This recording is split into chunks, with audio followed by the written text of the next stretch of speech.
প্রতি বছরই কিন্তু বাংলাদেশের সামরিক সক্ষমতা অনেকটাই বাড়ে। হ্যাঁ, এবং সামরিক খাতে কিন্তু সরকার ভালোই ব্যয় করে। সেটা সম্পর্কে কমবেশ তো আপনারা সকলেই জানেন। এবং বাংলাদেশ সেনাবাহিনী কিন্তু প্রতিটা বছর যুদ্ধের জন্য প্রস্তুতি নিয়ে থাকে এবং তারা শীতকালীন মহড়া থেকে শুরু করে বিভিন্ন জায়গায় অংশগ্রহণ করে তারা যুদ্ধের প্রস্তুতি নেয়। এখন কথা হচ্ছে, বাংলাদেশ কেন যুদ্ধের প্রস্তুতি নেয়? বর্তমানে কিন্তু আমাদের ভারতের সঙ্গে বাংলাদেশের সম্পর্ক খারাপ, অন্যদিকে মিয়ানমারের সঙ্গেও কিন্তু অতটা ভালো না। এক কথায় বলতে গেলে খারাপই বলতে পারেন। তাহলে কি বাংলাদেশ ভারত কিংবা মিয়ানমারের সঙ্গে যুদ্ধ করার জন্য সামরিক সক্ষমতা বাড়ায় এবং যুদ্ধের জন্য প্রস্তুতি নিয়ে থাকে? ভিউয়ার্সগণ, আজকে বিস্তারিত সেটাই জানতে। ভিউয়ার্সগণ, আমি রুবেল আছি আপনাদের সঙ্গে, আর আপনারা দেখছেন বুলেট ট্রিক্স ইউটিউব চ্যানেল। আজকে আমি এটিএন নিউজ ইউটিউব চ্যানেল নিবেদিত খুবই গুরুত্বপূর্ণ এবং ইন্টারেস্টিং একটা নিউজের উপর রিয়েকশন দিতে যাচ্ছি। আর আজকে আমি যে নিউজটার উপর রিয়েকশন দিতে যাচ্ছি, নিউজটার শিরোনামটা আমি আপনাদেরকে পড়ে শোনাতে চাই। নিউজটার শিরোনামটা হচ্ছে, যে কারণে বাংলাদেশ সেনাবাহিনী যুদ্ধের প্রস্তুতি নেয়, জানালেন সেনাপ্রধান। হ্যাঁ, কি কারণে যুদ্ধের প্রস্তুতি নেয়? তাহলে ভিউয়ার্স, চলুন আপনাদের সঙ্গে একসঙ্গে মিলে সম্পূর্ণ নিউজটা দেখে বিস্তারিত বিষয়টা জেনে আসি। Let's get start. হরমুজ প্রণালী ঘিরে যুক্তরাষ্ট্র ও ইরানের মধ্যে চলছে একের পর এক নাটকীয়তা, যার প্রভাব পড়ছে বিশ্বজুড়ে, যা থেকে বাদ যাচ্ছে না বাংলাদেশও। এমন পরিস্থিতিতে দেশের চলমান সংকট ও প্রতিরক্ষা খাত নিয়ে খোলামেলা কথা বলেছেন সেনাপ্রধান জেনারেল ওয়াকারুজ্জামান।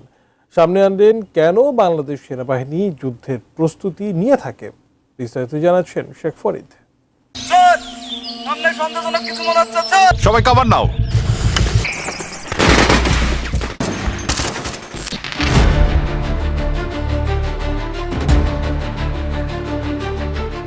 ইরানের সঙ্গে যুক্তরাষ্ট্র ইসরায়েলের চলমান উত্তেজনা এবং হরমুজ প্রণালীর মতো গুরুত্বপূর্ণ অঞ্চলের সংকট বাংলাদেশের জ্বালানি খাতকে ক্ষতিগ্রস্ত করছে, যার প্রভাব পড়েছে সাধারণ মানুষের জীবনে। এই সংকট সমাধানে জ্বালানি ও প্রতিরক্ষা সক্ষমতা বাড়ানোর তাগিদ দিয়েছেন সেনাপ্রধান জেনারেল ওয়াকারুজ্জামান।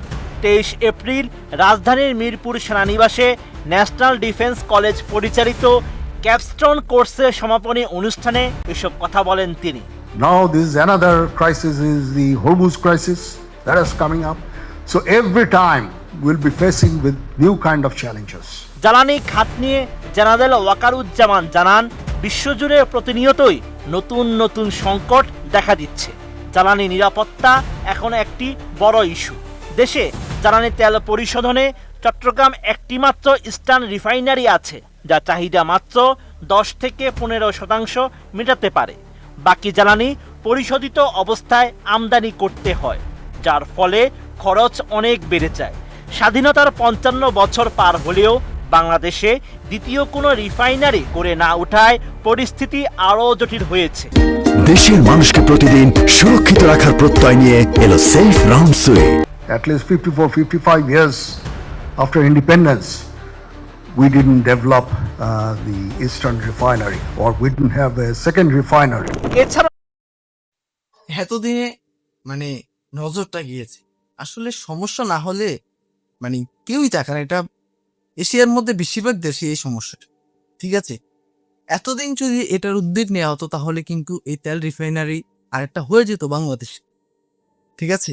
এবং একটা বিষয় আপনাদেরকে বুঝিয়ে বলি, বাংলাদেশ পরিশোধিত তেল ক্রয় করে অন্য দেশ থেকে, তাহলে তেলের দামটা বেড়ে যাচ্ছে এবং বাংলাদেশেও কিন্তু যারা তেলটাকে আনছে সরকারিভাবে আনুক বা যেভাবে আনুক ব্যবসায়িকভাবে, তখন সেখানেও লাভ রেখে যদি বিক্রি করতে যায়, তখনও কিন্তু দামটা আরেকটু বেড়ে যাচ্ছে। তো সব মিলিয়ে ভোগান্তিতে পড়ছে সাধারণ নাগরিক।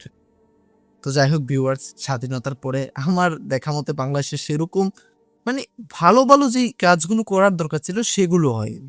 অনেক আকাজ কুকাজ হয়েছে এবং কিছু কিছু ভালো কাজও হয়েছে, তবে সব থেকে বেশি আকাজ কুকাজি হয়েছে, যেটা আসলে বাংলাদেশের নাগরিকদের জন্য সেরকম সুফলতা বা ভালো কিছু বয়ে আনবে। তাহলে চলুন বাকি অংশটা দেখে আসি। রোহিঙ্গা সংকট একটি জাতীয় সমস্যা এবং এটি সমাধানে সকলকে সম্পৃক্ত হতে হবে বলেও জানান সেনাপ্রধান। প্রতিরক্ষা খাতের উন্নয়ন নিয়ে তিনি জানান, নৌবাহিনীর সক্ষমতা বৃদ্ধি করা জরুরি, কারণ দেশের আমদানি রপ্তানি সমুদ্র পথের উপর নির্ভরশীল। সেই সঙ্গে সমুদ্র সীমা রক্ষায় নৌবাহিনীকে আরও শক্তিশালী করতে হবে। We depend on import and export extensively, and we need to protect this sea line of communication. Unless we grow our navy, then this line of communication will not be protected. So you can imagine how much important this. বাংলাদেশের পররাষ্ট্রনীতি ও যুদ্ধের প্রস্তুতি নিয়ে general Wakeruzzaman জানান, শক্তিশালী প্রতিরক্ষা ব্যবস্থা ছাড়া কার্যকর পররাষ্ট্রনীতি বাস্তবায়ন সম্ভব নয়। বাংলাদেশ সেনাবাহিনী যুদ্ধের প্রস্তুতি নেয় যুদ্ধ করার জন্য নয়, বরং যুদ্ধ এড়ানোর জন্য।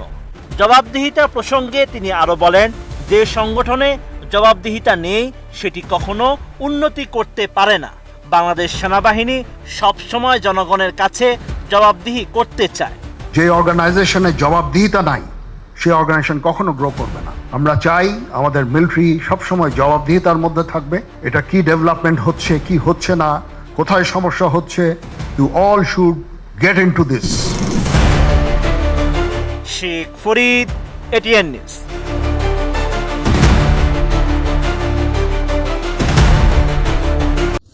ভিউয়ার্সগণ, আপনারা তো সম্পূর্ণ নিউজটা দেখতে পেলেন। আশা করি আপনারা বিস্তারিত সবকিছুই বুঝতে পেরেছে। সত্যি বলতে সেনাপ্রধান ওয়াকারুজ্জামানের কথাগুলো আমার কাছে খুবই ভালো লেগেছে। আপনাদের কাছে কেমন লেগেছে সেটা কমেন্ট করে জানাতে ভুলবেন না। তিনি আসলে যে কথাগুলো বলেছেন খুব ইম্পর্টেন্ট কথা ছিল। হ্যাঁ, আসলে তিনি চাচ্ছেন দেশে ডেভেলপমেন্ট। তিনি যদি কথা এবং কাজে ঠিক রাখতে চান তাহলে আমার মতে ভালো হবে। এবং তিনি যে বিষয়টা বললেন, বাংলাদেশ যুদ্ধ করার জন্য যুদ্ধের প্রস্তুতি নেয় না, বাংলাদেশ যুদ্ধ এড়ানোর জন্য যুদ্ধের প্রস্তুতি নেয়। আসলে এই বিষয়টা সম্পর্কে একটু বলি। আসলে যুদ্ধ এড়ানোর জন্যও কিন্তু একটা সক্ষমতা থাকা দরকার, যেমন এয়ার ডিফেন্স সিস্টেমের সক্ষমতা, যুদ্ধ বিমানের সক্ষমতা, মিসাইলের সক্ষমতা। আসলে বাংলাদেশের কাছে বর্তমানে সেরকম কিছুই নেই। যেগুলো আছে সেগুলো দিয়ে যুদ্ধ এড়ানো সম্ভব না। তো সেই ক্ষেত্রে মিলিটারিতে, বিশেষ করে বাংলাদেশের ডিফেন্স বাহিনীদের কিন্তু বিভিন্ন ইকুইপমেন্ট দ্বারা সাজাতে হবে।